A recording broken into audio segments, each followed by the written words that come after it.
click a little okay. All right.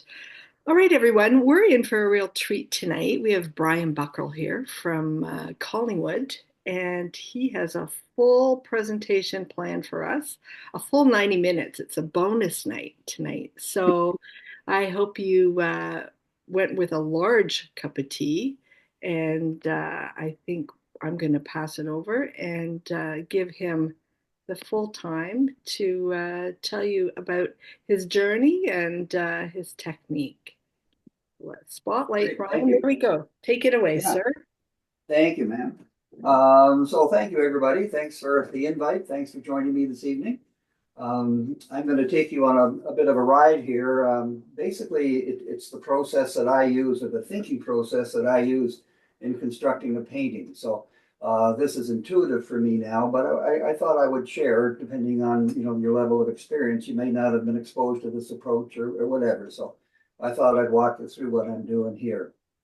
Um, we've talked about questions, and I really like having questions, but with the time constraint, as much as possible, and this is something really critical about what I'm talking about right now, we're going to delay them to the end of the evening, and we'll have a little chat at that point too. So I don't know how long this is going to take. We'll try to do it less than the 90 minutes, but we will see what happens here. So here we go. I'm going to switch over to PowerPoint and take you for a little ride.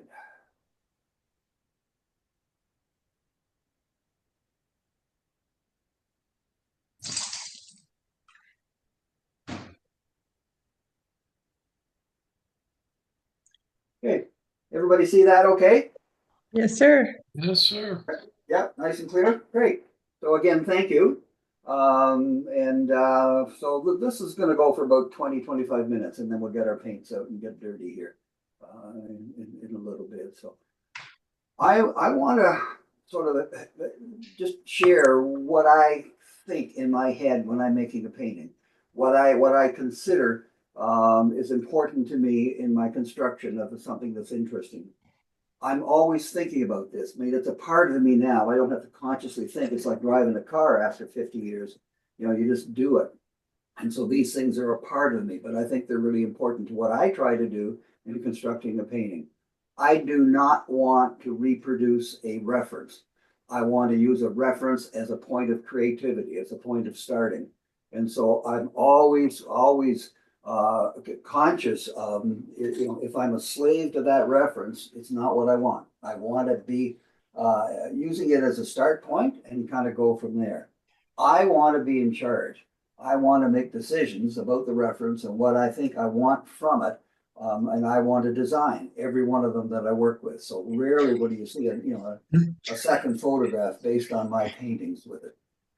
There's two lives to a painting is something that I've started realizing a number of years ago. And one is the painting that I'm doing in front of the reference. And anybody seeing it can compare it to the reference and say, hey, that tree shouldn't be there or whatever. Then the other life of the painting is the rest of its life, hanging on somebody's wall. And they don't have the reference to compare it to. So that's what I'm working for. I'm working for that lifelong life of the painting that's going to be away from the source, and it's got to be interesting and attractive, and it should read a bit about what the reference is going to be from. And then it's how you paint it more than what I paint. And so trying to be creative and playful with color, playful with brush strokes, and all of that is really important to me. And I work pretty hard to try to make each of them kind of unique and different.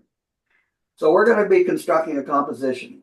And that composition is going to be built primarily on shapes. They are the foundation of any painting or construct that we're going to work with.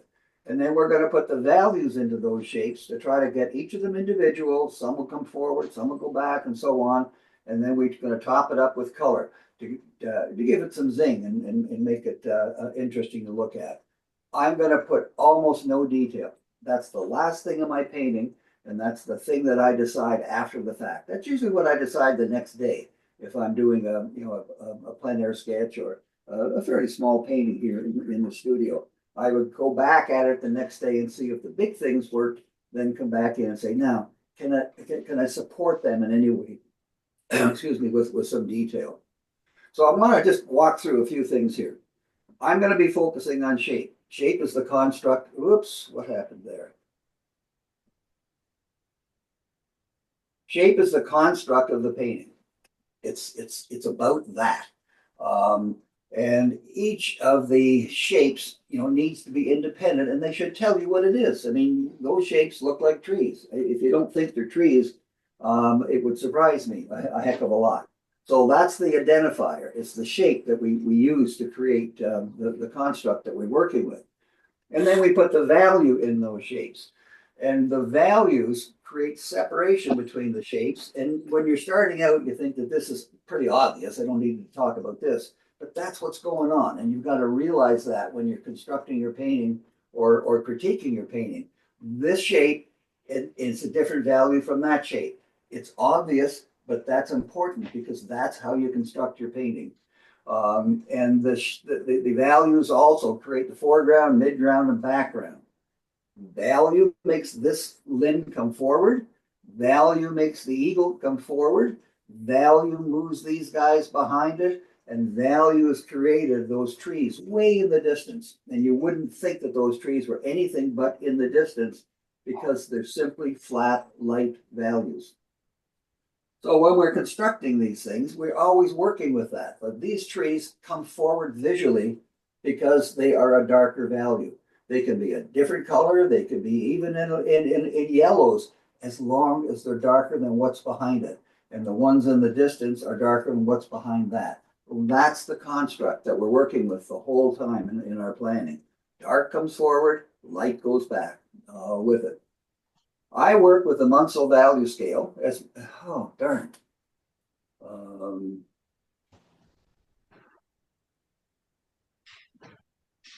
I work with the Munsell value scale as most of us do. And with the Munsell scale, I organize it into 3 value families. So I take a grouping of light and put it into what I call a value family, and that's an average value of all of those ones in there. And that is the primary values that I'm working with in my painting.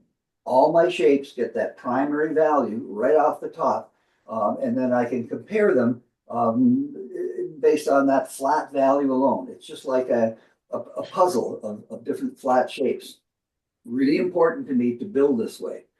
And then I can take the shapes that I'm working with, add those values if I want to do a black and white, or at least a value with the color in it, the first best guess of color in it. And that, I've got there, that's better. I'm going to try, oh, sorry. Yeah, so now I have the flat shape with the color. So these are the primary values. That's the first thing that I put in to my shapes. Then we look at the variation within that family, the light family, and these are the secondary values. So they come in on top of that flat value that I was working with to start with. And the big issue is not letting a value from this group move into this group. To try to keep the value families distinct and your statements clear and strong. It's one of the hardest things to do in making a painting. And I suffered from difficulties with that for a long time before it really got clear in my head how much stronger it was if I could make these shapes independent but still have variation inside of them.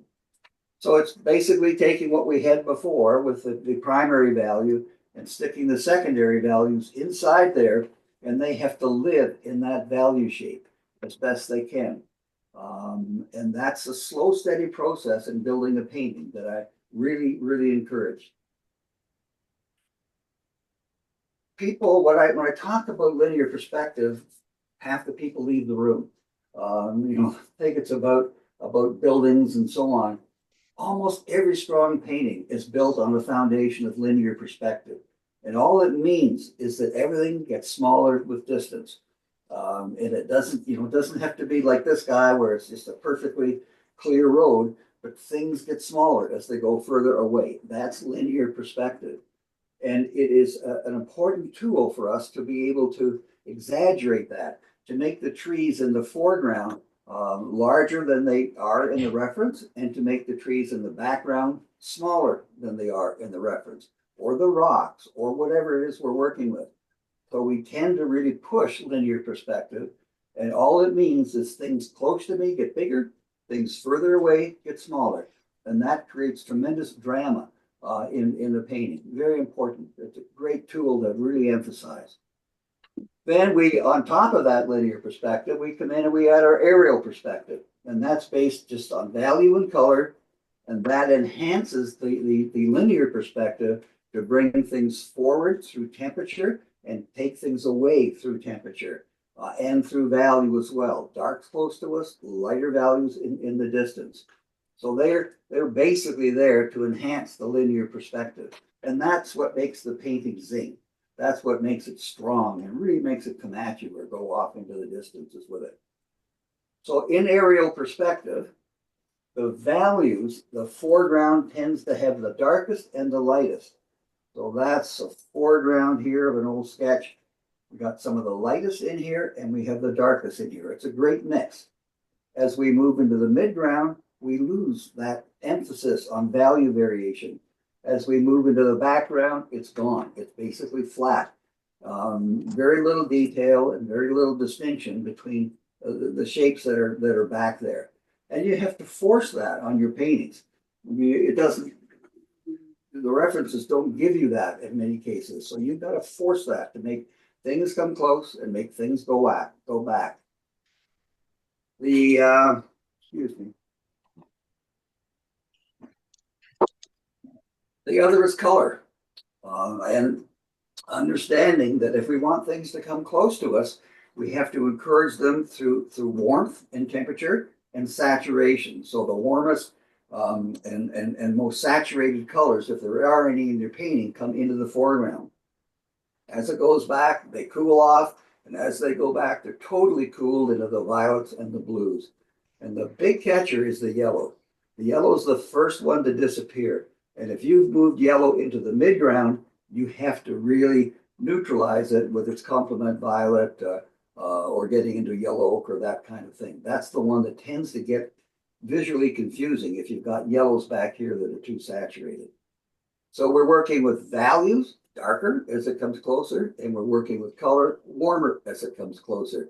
We're working with value, lighter as it goes away, and we're working with temperatures and colors, cooler as it goes away.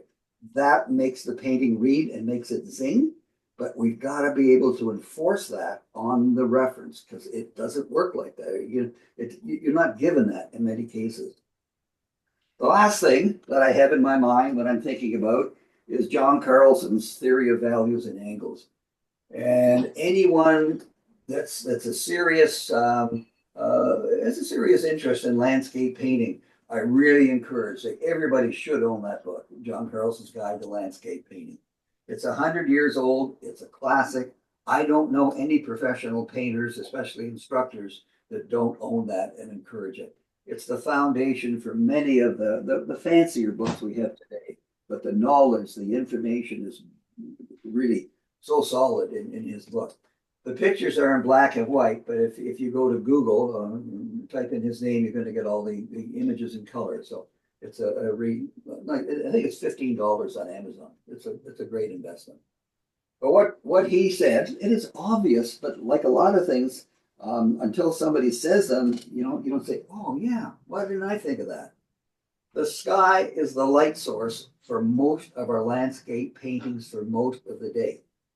Not always, and not in storm conditions, so there are variations, but generally it is the lightest. Now you can have a dark cloud up here, and that is the focus where we'll say that's the lightest, that's the light source. And that light source is thrown down onto flat surfaces. In this case, Georgian Bay, but it could be a driveway, it could be a pasture, it could be anything that's flat. Then as things come up on an angle, it starts to get darker. And that can be seen back here. It can be the side of a foothill out in the mountains. It can be the side of a roof, sloped coming up. And then as they go vertical, it's the darkest. And that is so simplistic that a lot of people ignore it, but that's ignored at your peril. This is so important that if you haven't got this and can't apply it effectively, you'll be missing opportunities in a lot of your paintings.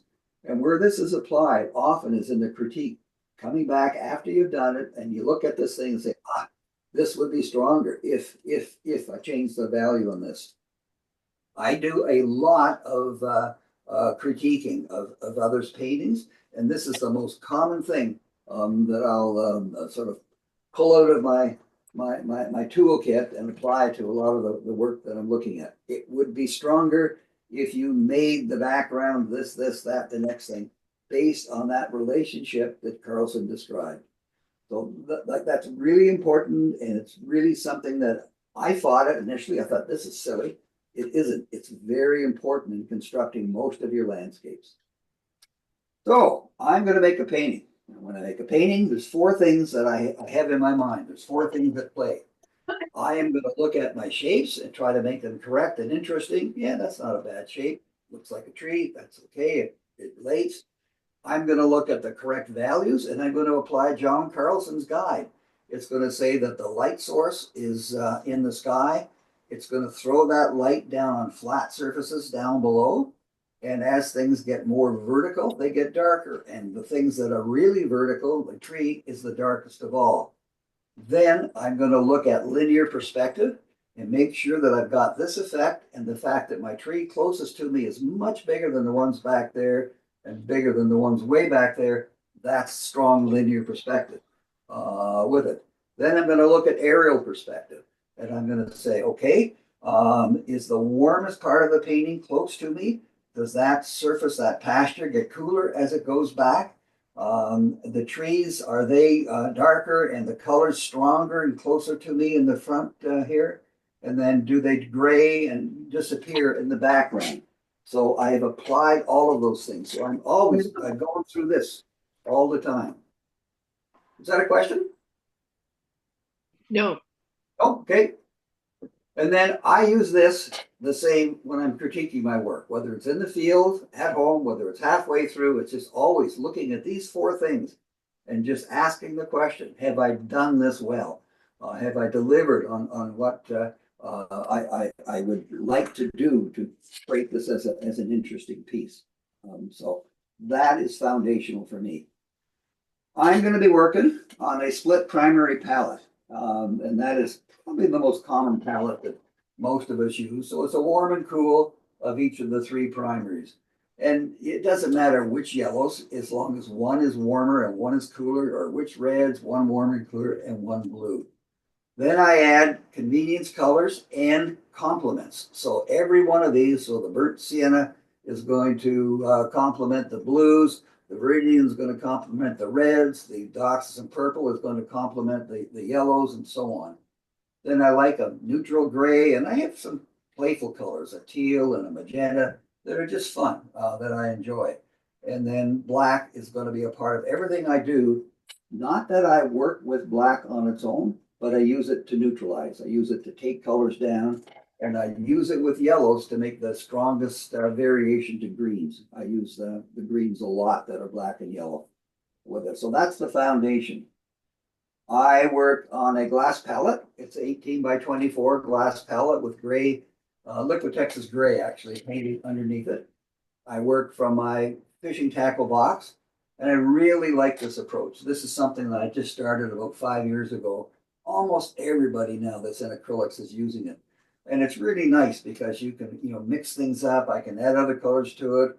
In the summer, I'll take Golden Open, about 20%, and mix it into these heavy body acrylics and try to keep it alive longer in the field with windy, warm days. So the box approach has been really effective for me. Brian, Almost everybody that's not, yeah. why is your palette gray? Why is my palette gray? Value 5 neutral. Right? I'm always thinking about value. Always thinking about value. So when I'm mixing something up, I can compare it to a value 5 on my palette. And so I Gotcha. take my paints from here and I mix them on here. And that's when I can look at it and make decisions about the value that I'm working with. Anything that I can do to encourage just an understanding of where I stand with one patch of color next to the other one. And it's Thank temperature you. and value that I'm comparing. Great. Thank you. A lot of people ask, don't your paints dry out with this? They don't at all. They get a little bit scuzzy around the edge after a week or 10 days and so on, but not bad. And what's nice is it has a lid. So I can open the lid, go in, grab my paint, stick it out here, mix it up, close the lid, bang. So it's not exposed hardly at all. And that works really well for plein air. I heard kind of a joke about acrylics in plein air. There are ways that you can work with acrylics outside. Freezing temperatures are more of a challenge. But there's even tricks there. But in the summer with the heat, there's no problem if you are aware of the different strategies that you can use to keep the paint workable. Then in addition to this, these are my foundation colors. You know, warm and cool, warm and cool, warm and cool, warm and cool. I also put out what I call play colors, just fun colors, and they're often grays. And Liquitex makes the grays that I like the most. These are a bunch of triards, but like a very opaque violet, opaque green, opaque magenta, and so on. I just like to play with those. And so I grab different colors all the time. And so people ask me about my palette. This is my palette plus. And I can't tell you what the other ones are going to be because it'll be a different bunch every day. And that's part of the fun for me for painting. I love the exploratory opportunities that come with variations in color. Okay, so we are going to Halifax. Going to Nova Scotia anyhow. This is the image we're going to work from. And this is in Blue Rocks, just outside of Lunenburg, in Nova Scotia. And I just fell in love with this place. I was down there for the Parsborough Plein Air competition, and we drove up and along the waterfront looking for opportunities to paint, my wife and I. And this is where we ended up, and we parked here for almost a day. And this is just a wonderful, to me, generic waterfront. Wonderful rocks, greens, nice shapes. I really, really like it. If I walked up the hill and looked over the top, this is what I've got right behind that rock. Like it's an amazing spot to go, and just find really neat things and paint to your heart's content there. So that's where we spent our morning, or better part of a day. And I spent the morning painting. So these are 3 11 by 14s that I did, and these are plein air sketches, right? These are quickies, about an hour, maybe an hour and 15 for the first and 45 minutes for the last. It gets faster as you go along, but it's based on this, and this is my first interpretation. Leave it alone. Look at it the next day. This is my second interpretation. Then my third one, I tend to get silly. I tend to want to play and do different. This is pretty traditional. Then I get into my silly stuff, and I like that, and I like to see the variation that I get that I can create with these things. But each of these things has a problem, or most of them do. This guy has got the yellow too much up front, and that yellow against the dark that grabs the eye, and I don't want the eye grabbed that close. So the next one, I quieten that down and move the yellow further with it. And then I still needed some zing spots, so I just did little spots of red back there. That's what Bob Gen got me doing. I call them Gen dots. Just little spots that are unique in the painting and try to grab the eye. And then on the last one, I was concerned that this shape is smaller than that shape. And I didn't design it right. The one that's closest to me should be bigger than the one that's further away, right? Linear perspective. Exaggerate the things that are close to you and reduce the size of the things that are further away. So I want the emphasis of larger close, smaller as they step back. So I apply that all the time with this kind of stuff. Bigger shape down here and so on. The other thing I didn't like is this ends here and this rock ends there. And I want that kind of an effect. I want to reinforce the linear perspective as much as I can to take them to a zing spot, what I call a go-to spot. So I just take and manipulate the shapes that I have, and just make it so that I'm happy. So these 3 paintings all sold. Quickie acrylic 11 by 14 on MDF board. Where do they sell? not in Nova Scotia. Two of them sold in Ontario and one of them sold out in Vancouver Island. I did not put the title on it. I did not say, "Oh, sorry, this is Georgian Bay," or "I'm sorry, this is the east coast of Vancouver Island." I just let them speak for themselves and put a different kind of title on it. And so I've taken something that had a boat and everything here, a specific location, and found this. I thought this was really nice. Strong verticals, dark, the light back here. I could do fun things back there. That's why I chose that, and that's why I decided to play with it. So I do a lot, like I do a lot of West Coast paintings that I'll sell as Georgian Bay here. You can't tell the difference. It's just a reference with it, and it's kind of fun. So those are my pointing. And I'm going to take this guy and I'm going to try to move it into a more traditional, you almost call it a studio painting. And I've got that as a reference I can look at. And then I always construct, if I'm doing a studio painting, I look at them in black and white and I take and put them into Art Rage, which is a fairly popular digital program. And I look at, I want this the darkest, I want this to be in the dark family, but not as dark, and so on and so on. Medium family light, and lighter back. And this is a light family here, and the light family on the water. I'm always thinking of the values and that kind of stuff. And then, do I want to be silly? These are the silly things that I do. They attract more than the traditional stuff does. So it's kind of fun, for me to do that sort of thing. So that, folks, is the plan. So we're in good shape. Are there any questions on that? That's fast, I know. Sorry. Any questions so far, maybe? No? Oh, come on. Push me. No questions? Okay, then we're gonna swing over and get some paint out. Brian, sorry, Yeah. just a quick one. Oh, Where you have put your pigments out for plein air and it had a cap on it, where did you get that one? Because I've looked for something that separates the paints and you has a mean cap. the fishing tackle box? The Again? box, the box that my paint's Yes, in? yes, the Well, box. it's a fishing tackle box.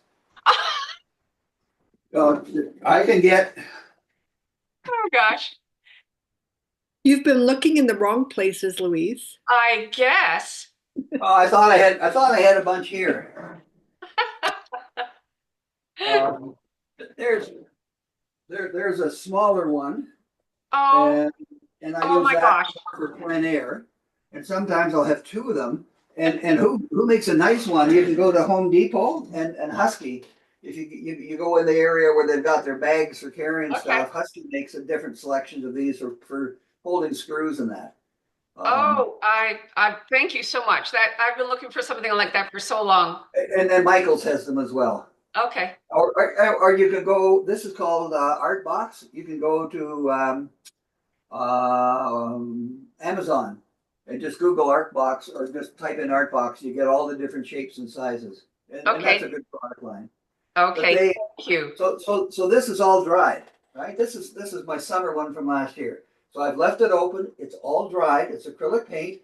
I'm going to put that in a bucket of warm water, and these things will all peel out. Just peel out and be quite a clean thing.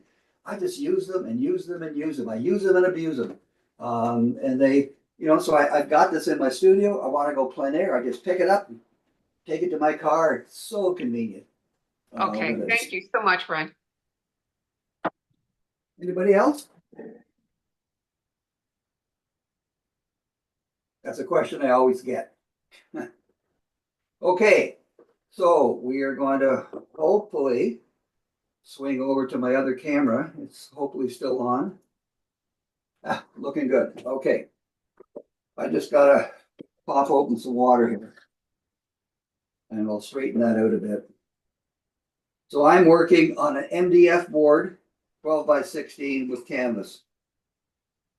Cheap, cheap, cheap. I don't know if you can see colors under there. There's probably 3 demos underneath that surface.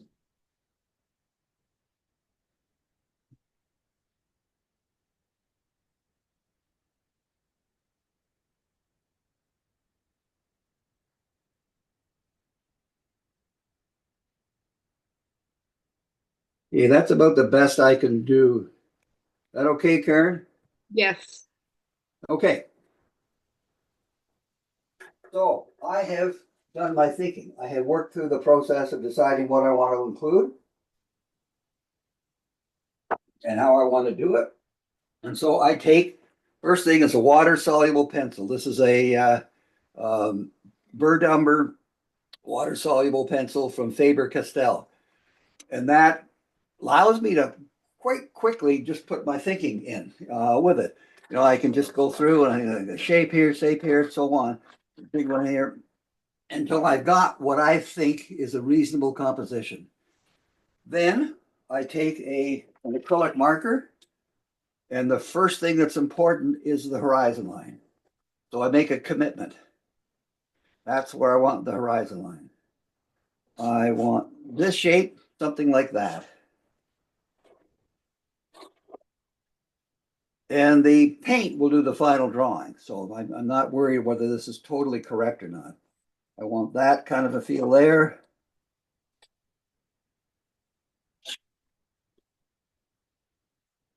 And just try to make interesting variation, interesting shapes. I've got, and I want to have this feeling, right, of taking me to the go-to spot, which is going to be behind a tree up there. So I want my tree to come down here, this big tree over here.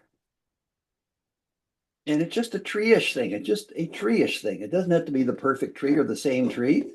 And again, you know, this thing could represent Ontario. It could represent the West Coast. So there's all sorts of variation there to be played with. And I want that guy behind this guy.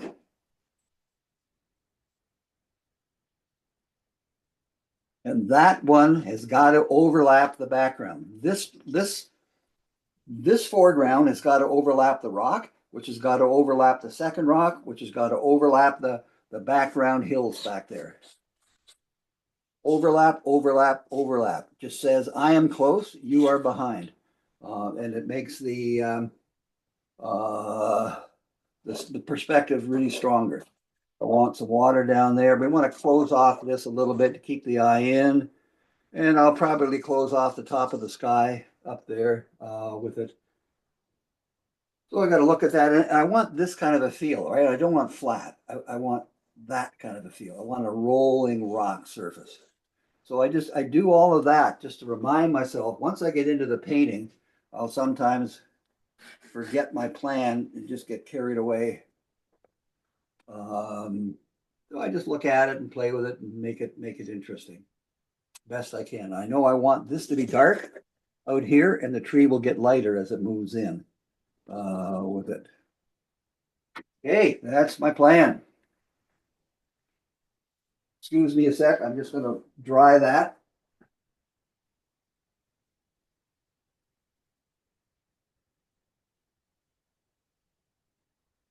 Oh, did I hit the cameras? Oh, sorry.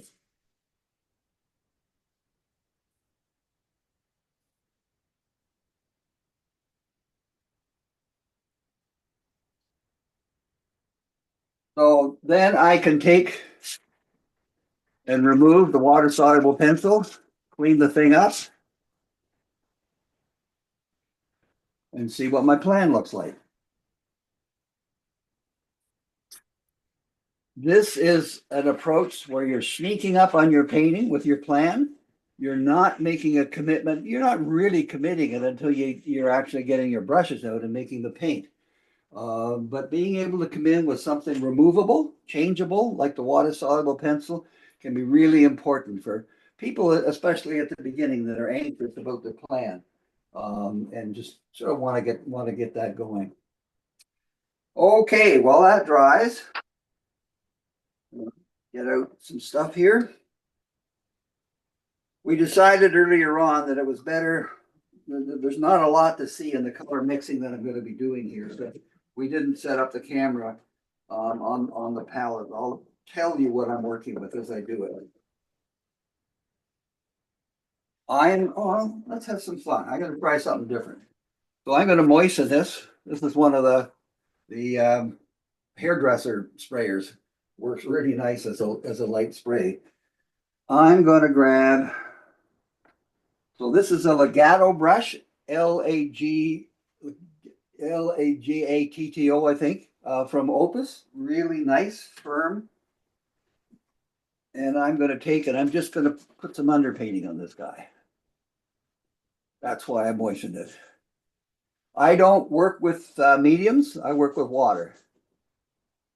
Mediums are not necessary, and I find it just an additional encumbrance on me to have to get that right and so on. I just go fast.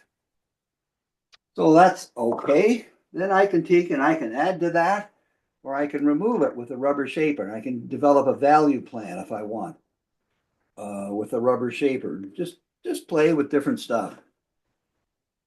The outcome will be the outcome, and it may not be what I wanted at the beginning, but I just keep working with it until I'm happy.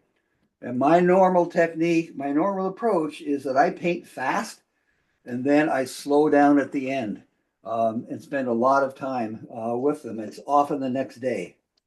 But my initial lay-in is fast, fast, crude, um, invented a little bit, I guess you'd call it. So I'm going to darken up. We know this is going to be the darkest part of the painting. Anything wrong with a red tree? I don't think so. And then this is going to be darker down here. The eye goes from dark to light. So each of these rocks are going to be lighter than the one in front of them.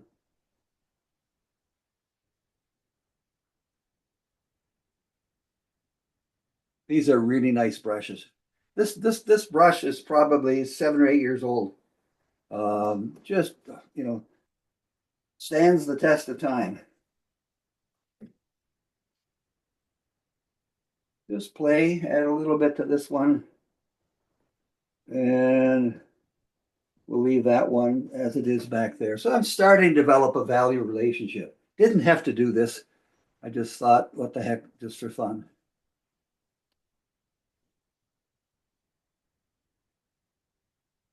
And I always darken the top of the sky to try to keep the viewer in the painting.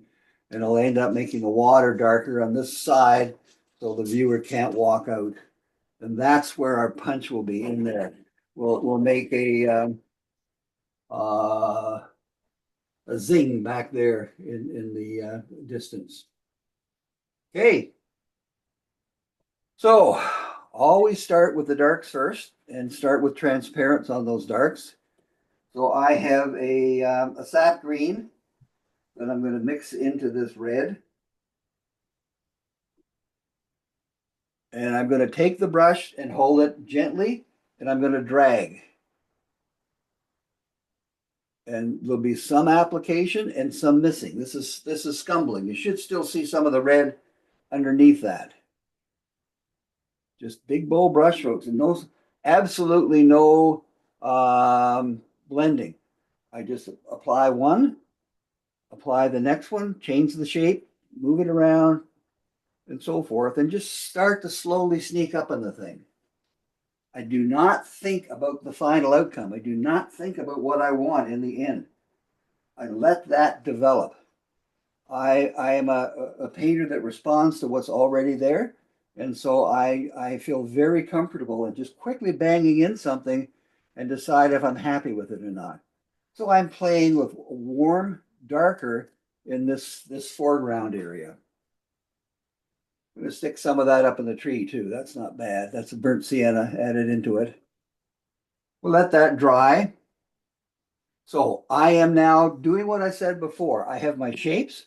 I'm putting in the primary values for those shapes, the primary values flat for those shapes. And we'll get the relationship between those shapes working before we go on with anything else. I'm going to take my burnt sienna and add a little bit of ultramarine blue, and that's going to produce a nice gray with some white. A little lighter than I wanted.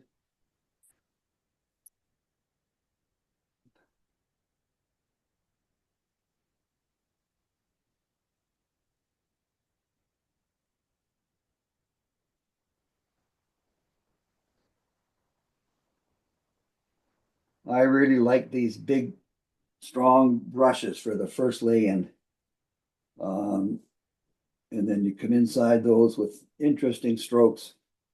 But I just want to make something, and I'm not worried about the colors in my reference. I'm not trying to copy that at all. If they end up like that, that's fine.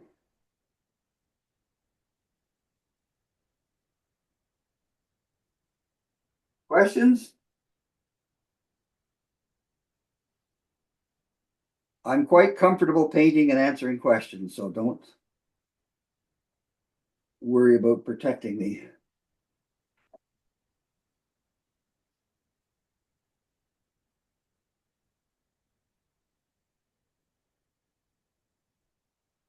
Okay, and so we're going to move into a cooler. We're going to add more blue to this same mixture as we go to the one back there, and that's way too dark and way too blue. Try it, see what you think. You don't like it, you change it. No, too dark. Brian, I'm wondering if when Yeah. you're mixing your color on your palette, if that palette is somehow on the same table as your camera or on the same structure because your the demo is shaking a lot when you're mixing your paint. Oh no, that's me hitting it. Okay. Sorry. Thank you for that. I will try to be more aware. So now I'm moving into something that's a little lighter and a little cooler as it goes back there. This is first layer, right? This is first layer. And I'm going to now come back and do the distant hill. Hill's back there, too dark.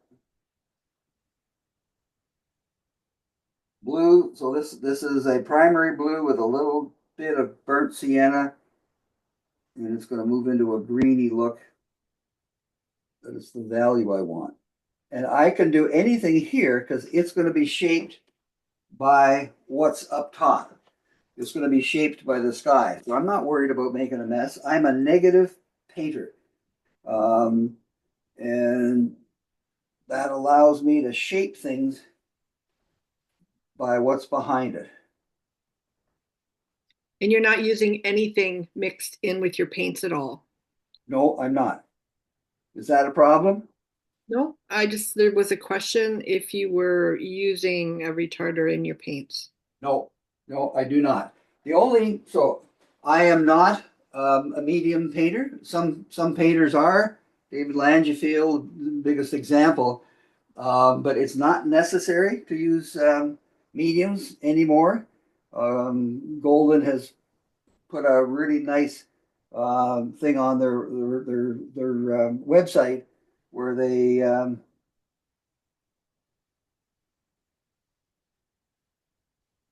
they say it's not necessary to use mediums to make the paint adhere to it at all. Well, I stopped a number of years ago, and I'm much happier without it. It just takes so much time to fool around and get the ones right. Only one I would work with is a gloss glazing medium. A gloss glazing medium has a small amount of retarder, and if I was doing an acrylic portrait and I wanted to have smooth edges, or I wanted to play with my edges, if I was making really fluffy clouds, or this is what I would squirt into my paint as well when I'm working outside with it. So that's the only one that I use, and that's a great product. Who makes that one? Yeah, Golden. Okay. golden. Yeah, everybody makes one. It's got to say glazing. If it says glazing, everybody's on the same wavelength. If it says glazing, it has the medium in it.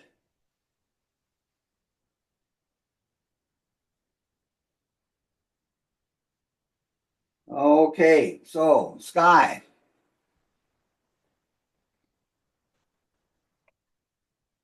So the sky will be built up slowly.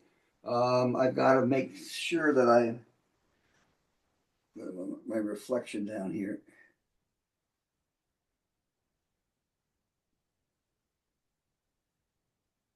So I am very much um, someone who develops the painting, right? And I respond to what I've already done. I either get rid of it or I build on it. I normally paint very fast. Normally go to what I would call the about the 80% point, maybe a little more, and put it away. Come back at it the next day and make the final details with it.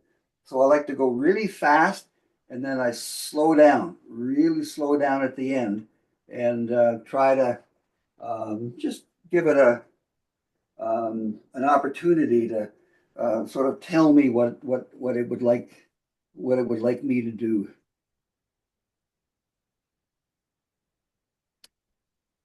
And I am inventive.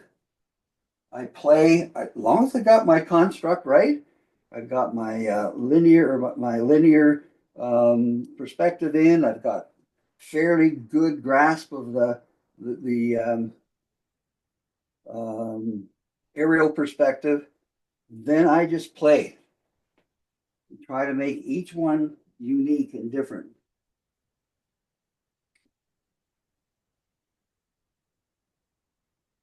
Now that's first layer up above. Let that dry.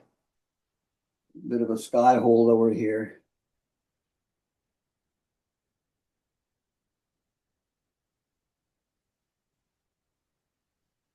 Well, the water is going to be a little dark. The light source is the sky. The water is going to be a little darker, but in the same family of colors. And it'll have to develop. I'll start with it and see what happens.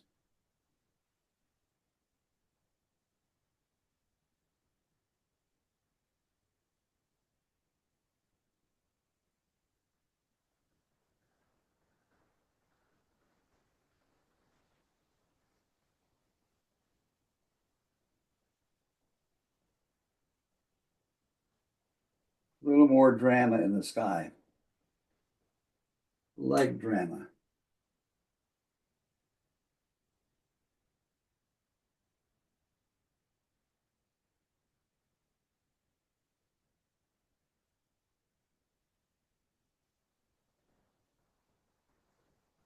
How's the ice cream? It was delicious, I can tell you that. Mm. So, Brian, do you varnish your work afterwards? So that's a good question. What is varnish? What do you mean by varnish? I'm just reading a question. So, Okay, Nancy, so the answer is depends on what you're talking about. Because the traditional varnishes that you use almost for sure in oil, we don't use in acrylic anymore. It's not necessary to use varnish. And why I'm almost sounding silly with this is that there are products that are called varnish that TriArt makes, that Liquitex makes, that are just acrylic polymer. They are not the old-fashioned varnish. And that's what I use. It's called an isolation coat. Well, an isolation coat is the polymer. Gee, that color looks terrible on my computer. I'm going to get rid of my reference and move up closer there. So the isolation coat I use is every company makes something like this, but TriArt and Liquitex call it a varnish. And when you look at the ingredients, it's just acrylic polymer. It is just acrylic paint without pigment. So it's the same stuff with it. It is not necessary to have one of the old acrylics are not sensitive to light like oil is, and the protection that you get with the um, isolation coat is excellent. And then you can come back and repaint. Like I'll be bringing paintings home from galleries that didn't sell, and I'll repaint them just over top of that isolation coat.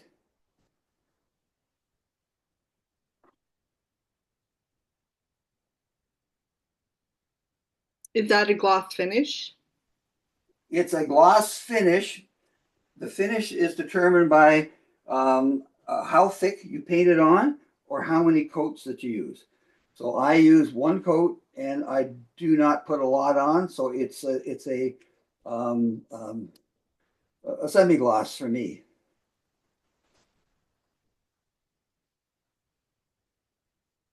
Some people like it glossy and you can do that with it, put an extra coat on or just put it on heavier. But that's not what I want.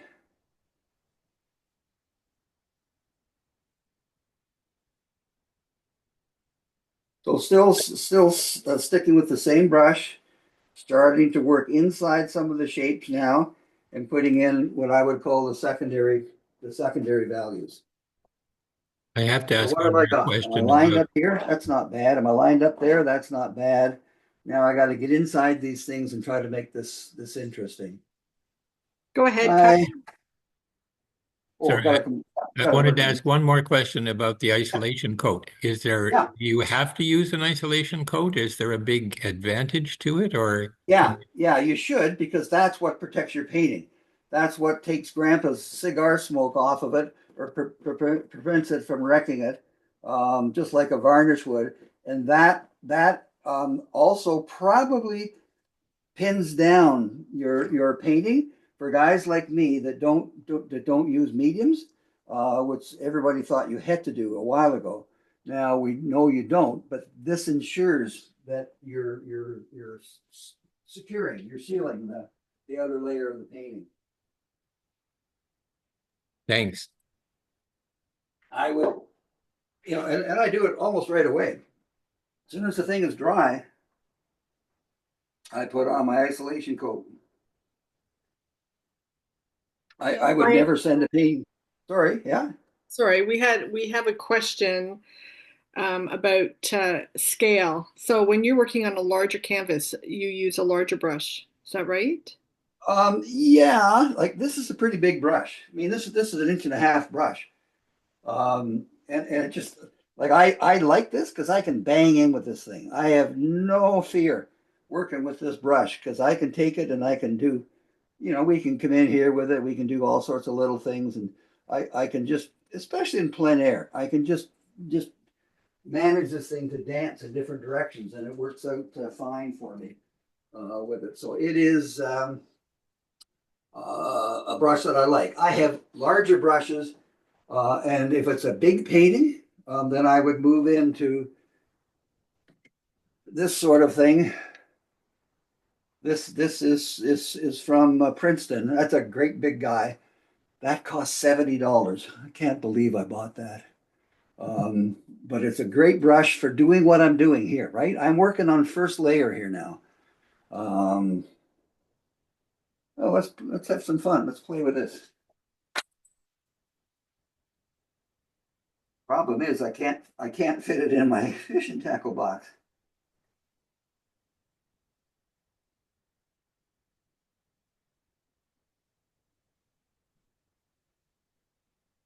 I'm a very angular painter, angular brush.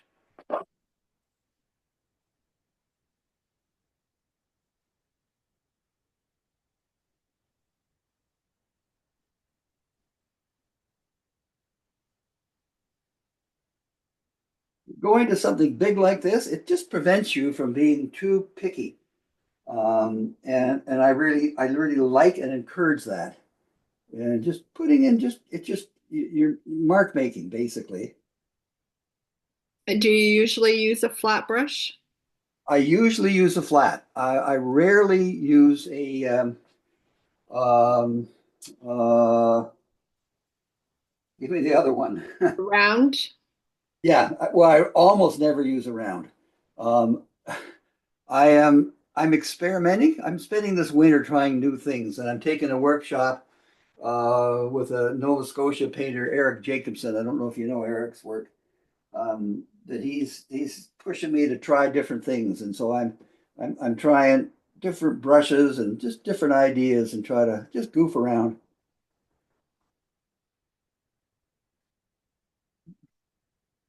We'll let that build. So I mean, I'm just moving into that's black. that I put onto that. I'm going to take a little, I can't get this brush in the jars, but there's nothing that says I can't take and make a big brush sort of dance.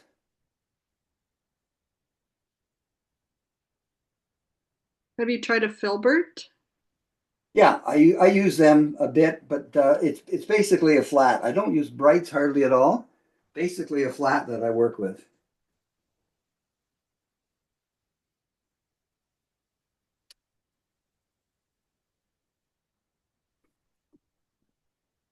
Do you mix your own black or do you use pure black? I do both. I do both. For this, because it's acrylic, it just to mix it up and have it stay. I could mix it up and put it in the fishing tackle boxes, but I'm using this ivory black here now, and I don't use much of it, but I use it to neutralize or to create accents like that a little bit with it. Oh, what did I do with my other brush? There we go. Well, let's come back up to the sky. See if we can zing that up there. Well, I'm going to grab some Indian yellow. Very strong. I probably should, yeah, I'm going to get a clean brush. So this is now the same brush, long flat, a legato, and it's a 1 incher.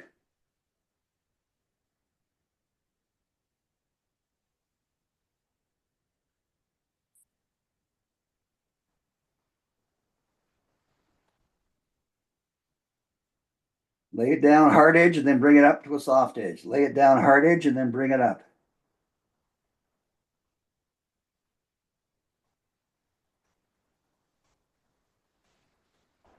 Okay, so I can see that going somewhere as a grabber. And if it's going up there as a grabber, you better take it and bring it down here a bit.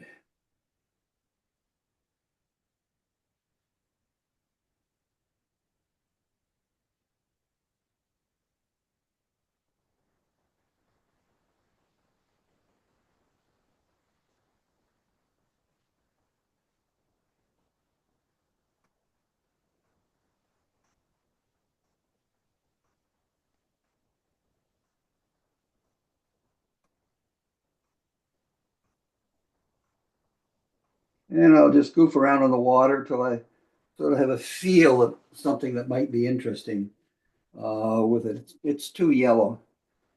I'm going to take some magenta.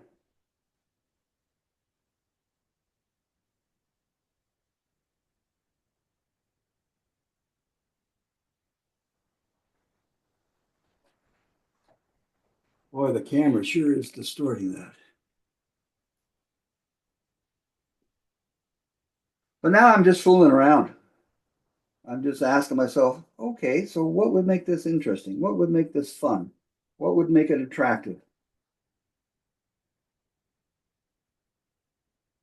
Magenta is one of my go-to fun kind of colors that I like to work with.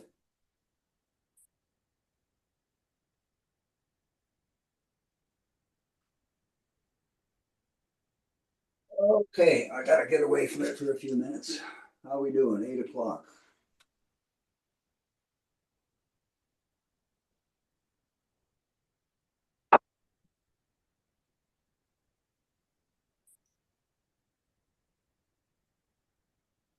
Okay, Brian, since you're taking a temporary break from painting, did you not right at the very beginning talk to us about yellow in terms of your discussion of color and suggest that yellows Yep, should be at the front of your painting in yep. the foreground? Oh, So, you got me. yeah. Oh man, go back to your ice cream. Yeah, but the sky breaks all the rules. I didn't say that, did I? So No, the you sky, didn't. the sky for me is for invention and fun. Um, and I mean, we all break the rules, but generally in a landscape painting, the the further away you go, the cooler the yellow has to be. It can be there, for sure, but it should be cooler as it goes back. And give me a break. I'm not finished yet.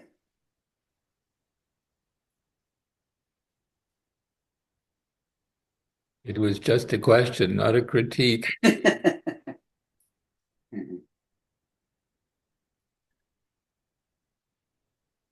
I just marks, just marks. And I'll often just take and just play with different things on something like this, and I'll open it up with sky holes. As long as this is the darkest part of the painting, I can live with it. I can play and be inventive. That's got to be the darkest part of the painting. It's vertical. That's John Carlson at work.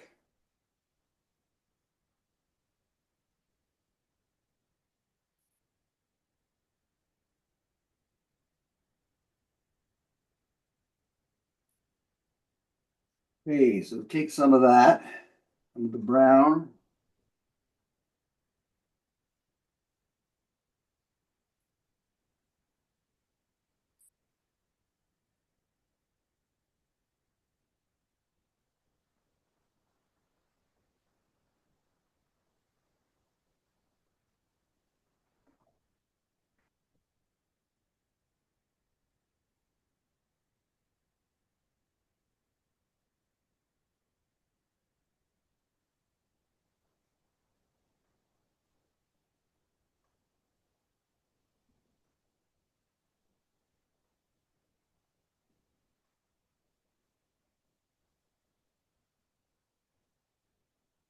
You can grab a few hairs at the end of the brush and do very fine line work with these bigger brushes.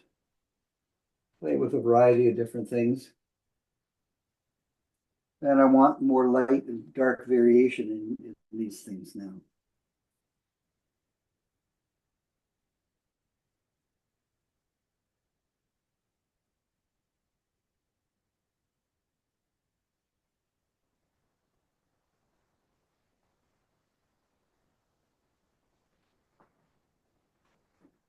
Well, this is going to be pretty impressionistic here when we're done.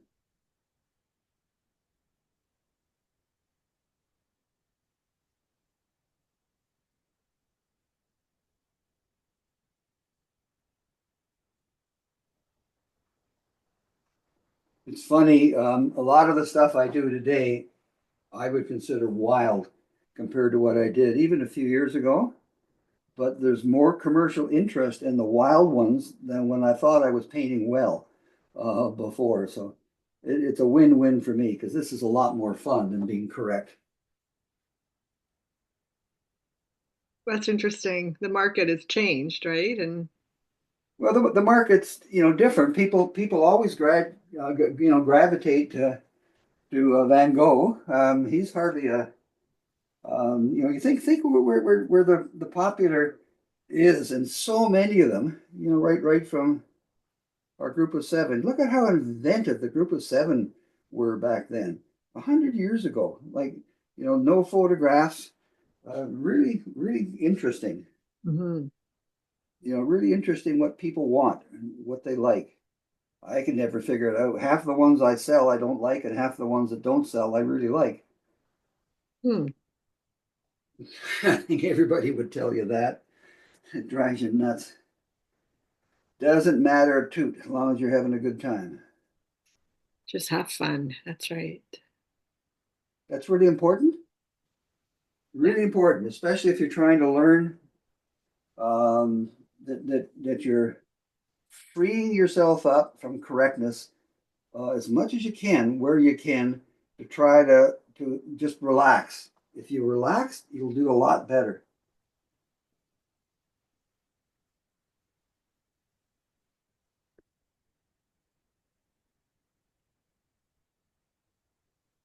And it's acrylic, right? I can just take it. I can take and do things with it and change it.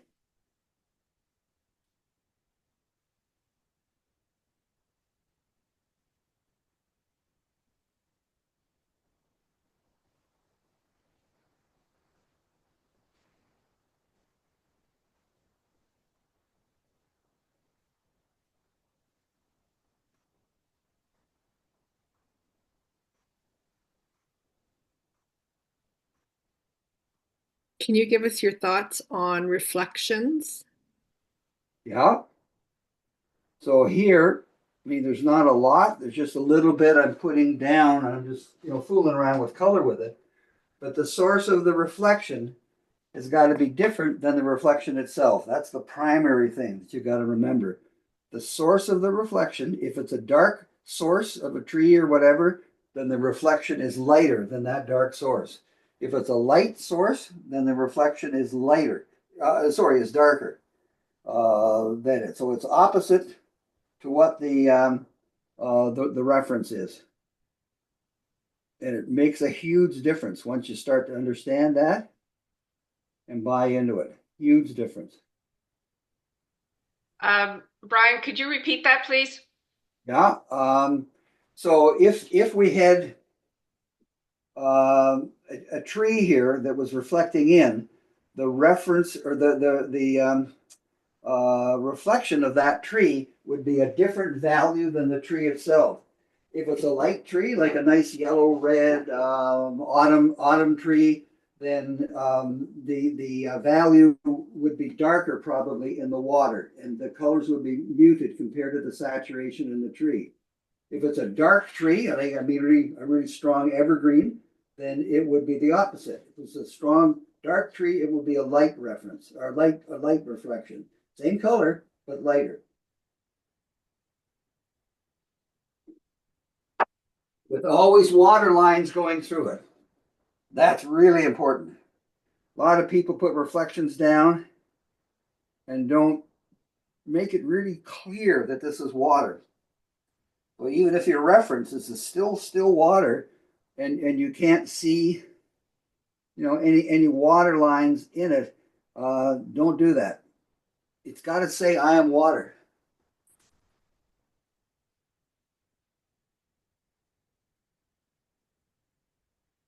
So I've gone really almost silly playful with the colors here.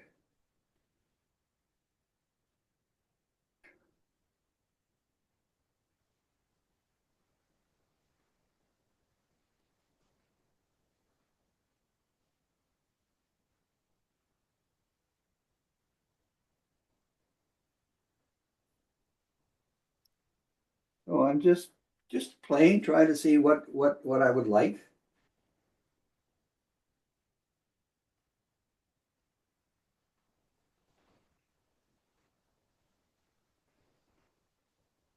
Too straight a line on these rocks. That's better.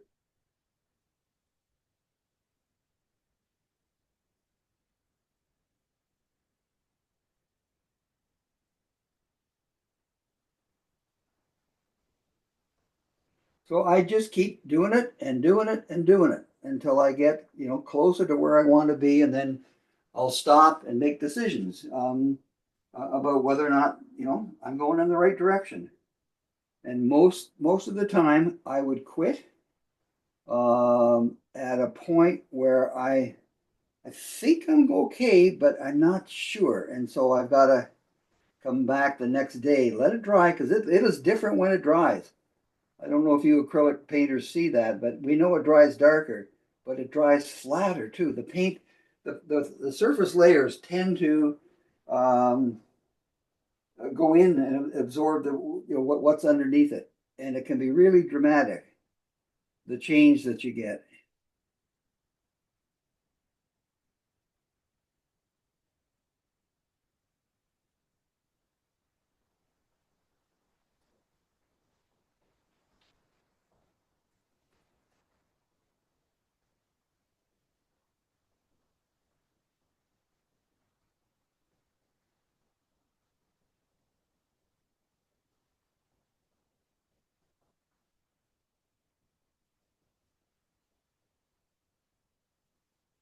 Questions?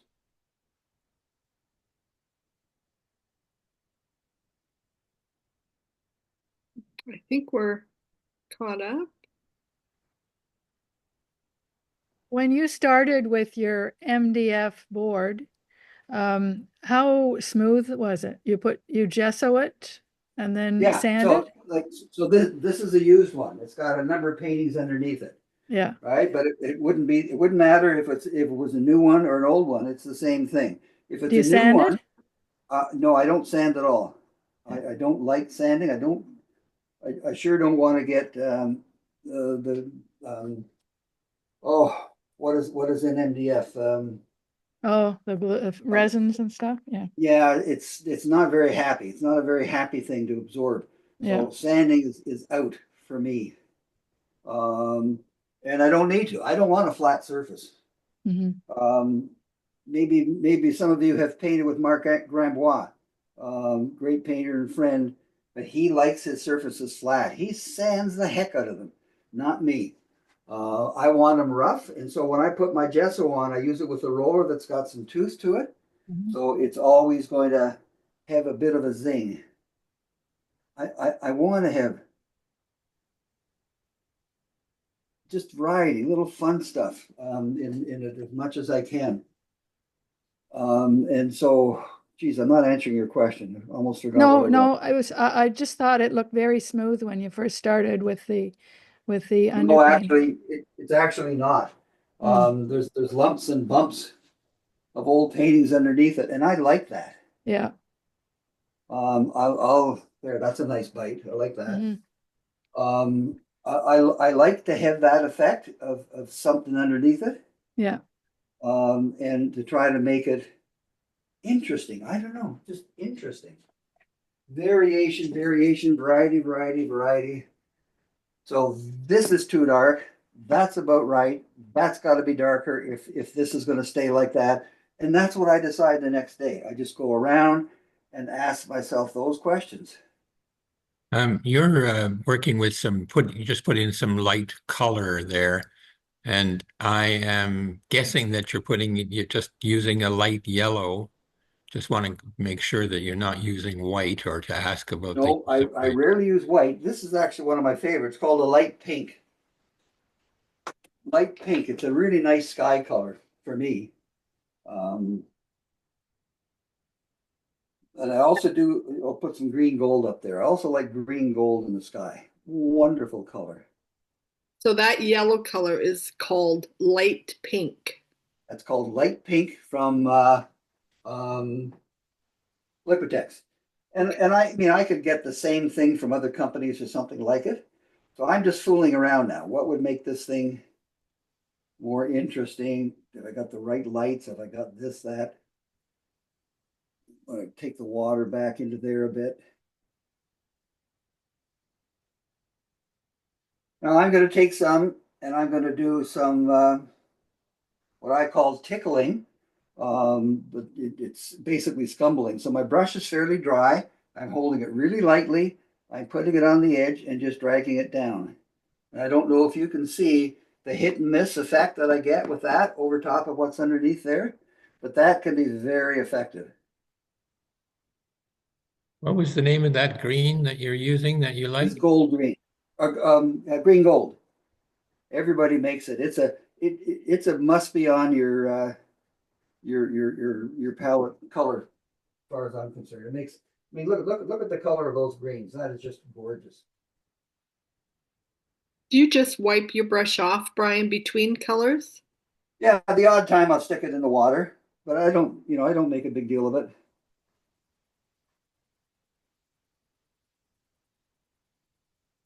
So now my brush is split. See that? I like it when that happens. Look at the interesting shapes I get from that.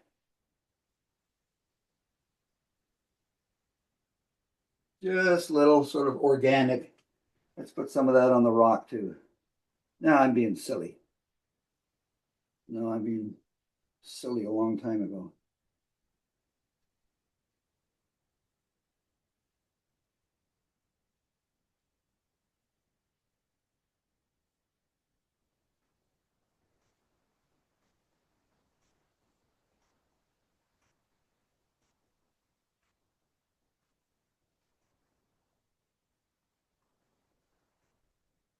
Work there.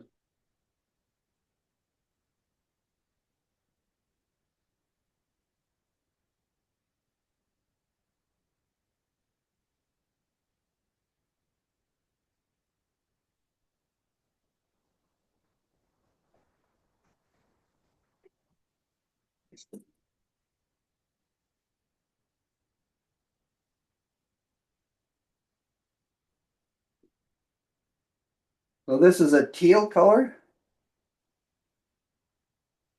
and I quite like it. And it is very lively. That's one of your fun colors. One of my fun colors.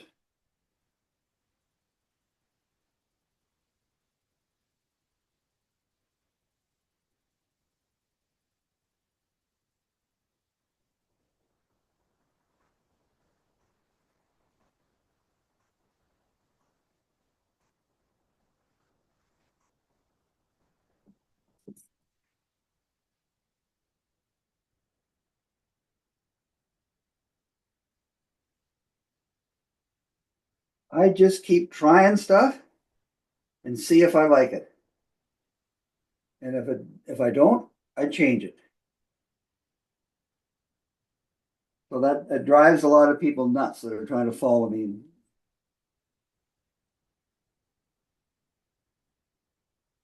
Anybody take a class with Brian Adio? Yes. Yes. Yeah, he was like that. I told him I'm going to need a psychiatrist to figure out what the hell you're doing here when I get home, because he didn't follow a reference at all. I'm really sad to see him pass. Hmm. Yeah, very sad. I think we lost him December 28th this year. Yeah, Oh, I did nice not know. man, nice man, good artist, great teacher. Hmm. I have one of his original watercolors. I have two of his acrylics. Wow. Well, I have Treasure. one of each. Yeah, he was unique. He was a gem. Yeah. Count your blessings and your treasures. Those paintings are going to just mean every time you walk by them, you'll think of him. Yeah. Yeah, So he's just passed then in the end of December. Yes. yeah. Oh, oh dear. I tried to track him down up in Killarney, but never had any success. He was never there when I wanted him to be.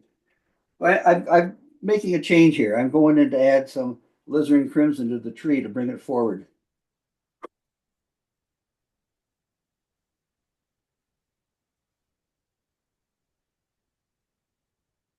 Uh,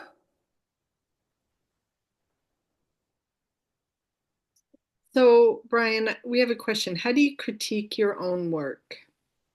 how do I critique my own work? Kind Hmm. of like that slide that I showed you guys, where I think about first of all, like I used to have, like I take critiquing very seriously, my own and others as well.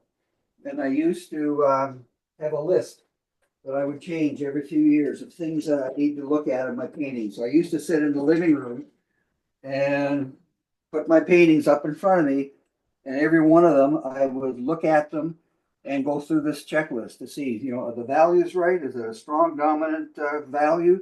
A whole bunch of things I would do. So I really, really was my wife would say anal about my organization for that kind of thing. Hugely important that you do that well, that you're critiquing. Now it's more intuitive. I have I basically take a quick look and say, don't like that. Don't like that.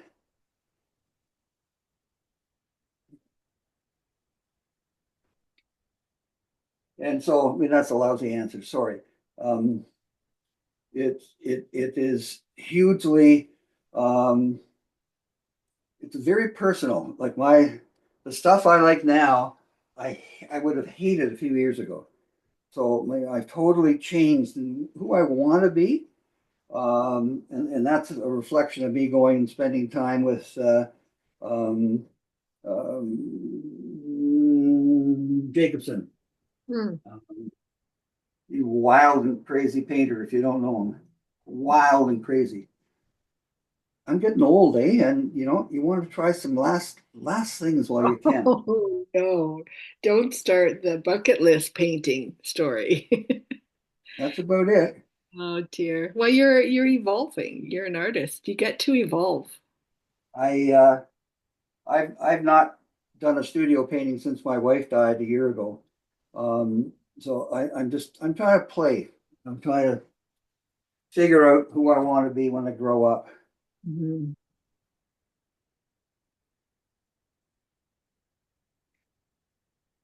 And little Gen dots. Everybody knows Bob Gen, I hope.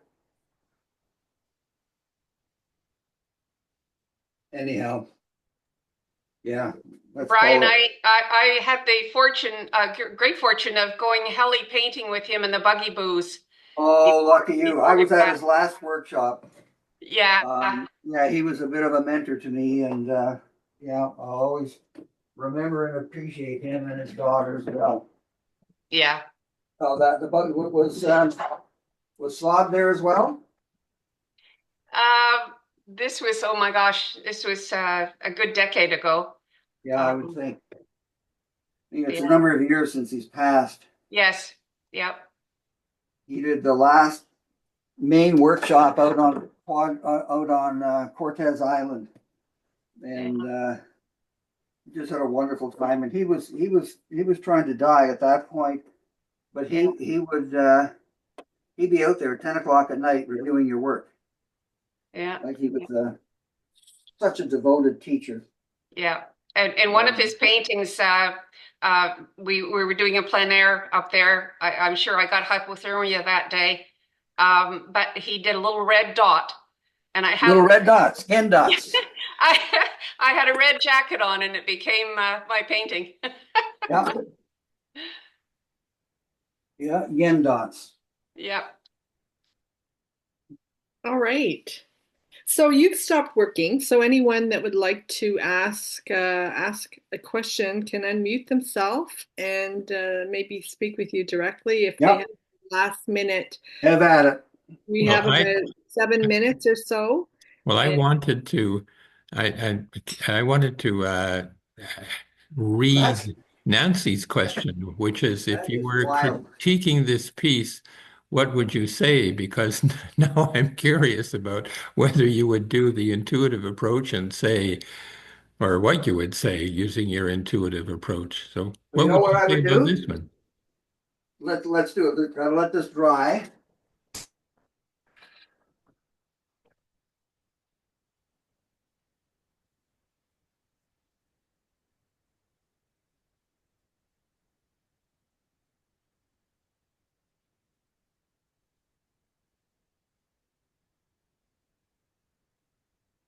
the word fun comes to mind.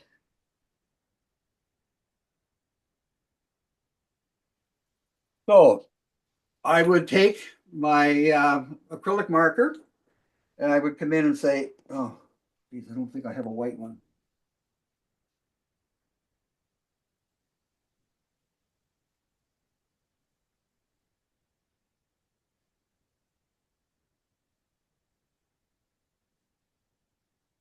Yeah, this might work.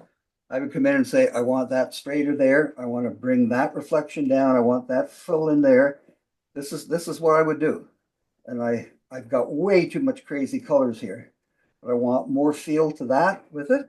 I want a greater separation in value between there and there. This should be lighter and that should be darker. I've got this line is running parallel to that line. Terrible no. So this guy's got to come up and come down, or this guy's got to drop, whatever. That parallel just doesn't work. Um, I don't think I'm quite level with my horizon line. So I would be coming in with a straight edge and reminding myself to tighten that thing up back there.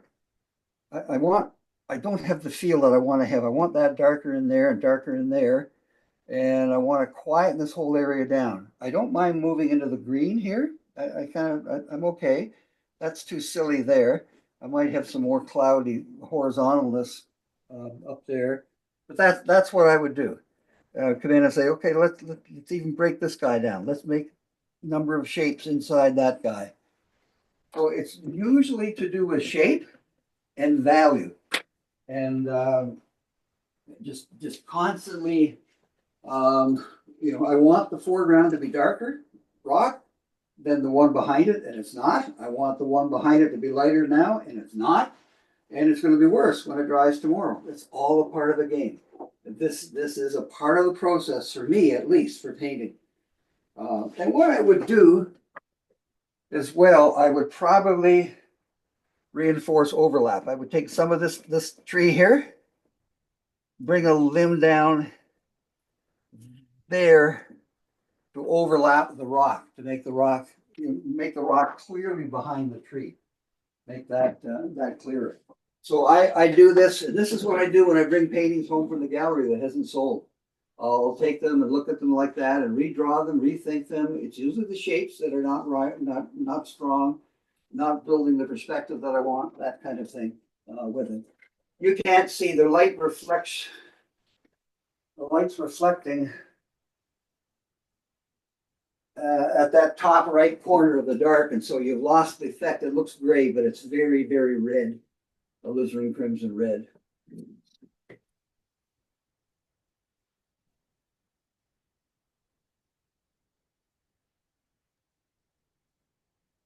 We just have a couple of minutes left, and I've used up all of my time. There are a couple of questions in the chat box there. One of them, someone's asked whether you always print your reference photo or do you use a laptop? And So if I'm working in my studio, I have a desktop that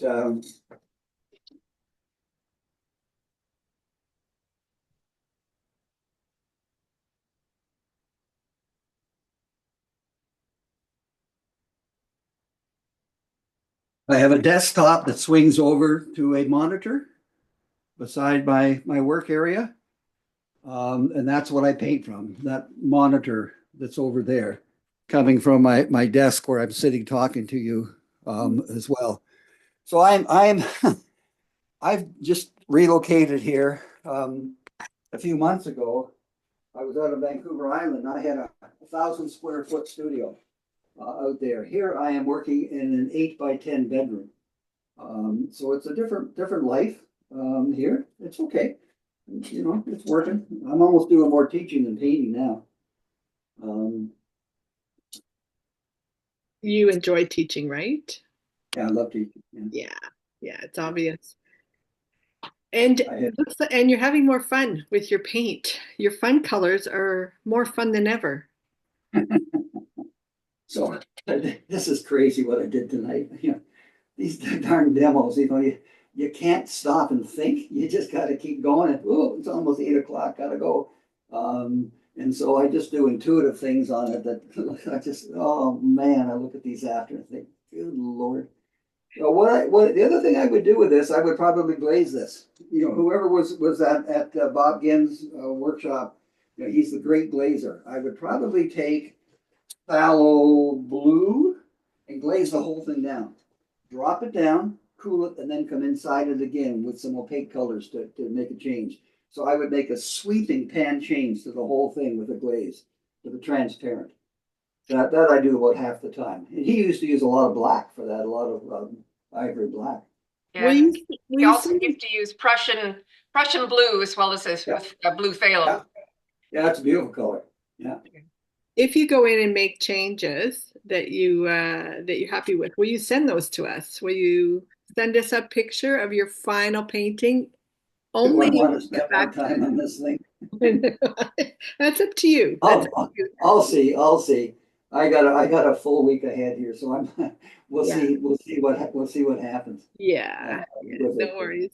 Actually, we had another question Nancy had. Do you ever draw with chalk? No. Well, I shouldn't say that. I do on black canvas. Sometimes I do about a third of my paintings on black canvas, black gesso. And I'll use chalk. I used to use chalk. Now I just use the white water soluble pencil. I really like the water soluble pencils. They're removable. They're nice and controllable. The chalk's a little big and rough, and I don't enjoy it as much. It makes a mess. It's 8:30 and everybody knows that I start and I end on You time. are, God. You do. All right. Didn't you like your ice cream? Like what's He did enjoy it. Brian, thank you so much. It's been such Thanks, a treat. everybody. And Thank we've you. had a wonderful time. Beautiful painting. You did have fun, and we enjoyed watching every minute of it. So thank you, thank you. Thank And you. Thank you for the invitation. Yep. Happy ladies, painting, everybody. thanks everyone. Have a good night. There's my Thank you very power.